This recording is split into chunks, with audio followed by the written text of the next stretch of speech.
Hey guys, என்னடா எல்லாம் நல்லா போயிட்டுருக்கேன்னு பார்க்குறப்ப தான் இந்த ஆடு வந்து குட்டியை வீசிச்சு. இது என்ன ரீசன்னு பார்த்தா, இதோட யுட்டேரஸ், அதாவது கர்ப்பப்பை வந்து அப்படியே ஆப்போசிட் டைரெக்ஷனில் திரும்பிடுச்சு.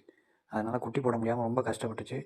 அதனால் டாக்டர் வர சொல்லி இப்போ படுத்திருக்க டைரெக்ஷன்லேயே வந்து பலகையை வச்சு அப்படியே காலை வந்து ஆப்போசிட் டைரெக்ஷனில் திருப்பணும். அப்படியே நான் 2 காலையும் வந்து ஆப்போசிட் சைடில் திருப்பணும். இது வரைக்கும் இந்த மாதிரிலாம் வந்து பார்த்ததே கிடையாது. நாங்கள் இதான் ஃபஸ்ட் டைம் பார்க்குறோம். அப்படி வந்து பண்ணி கரெக்டாக கர்ப்பப்பையை வந்து திருப்பிட்டார் டாக்டர். அது திருப்பி ஒரு 5 மணி நேரத்துலேயே வந்து தானாகவே குட்டி போட்டுச்சு. ஆனால் என்ன, குட்டியை காப்பாற்ற முடியல, ஆட்டை மட்டும் தான் காப்பாற்ற முடிஞ்சுச்சு. சவுக்காட்டுக்கு மோட்டரை போட்டு விட்டு இன்னும் 2 கேட் பாயாமல் இருந்துச்சு. அது திருப்பி விட்டேன், பாஞ்சிட்டு இருந்துச்சு. நம்ம அதுங்களையும் வந்து வெள்ளாட்டை வந்து மேய்ச்சலுக்கு ஓட்டிகிட்டு போவோமேன்னு ஓட்டிகிட்டு கிளம்பியாச்சு.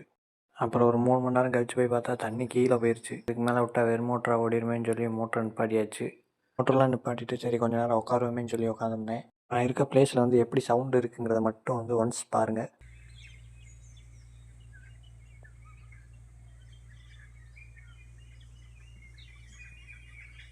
ஓகே கைஸ், வீடியோ எப்படி இருந்துச்சுன்னு கமெண்ட்டில் சொல்லிட்டு போங்க. பிடிச்சிருந்தா லைக் அண்ட் சப்ஸ்கிரைப் பண்ணிக்கோங்க. பாய்.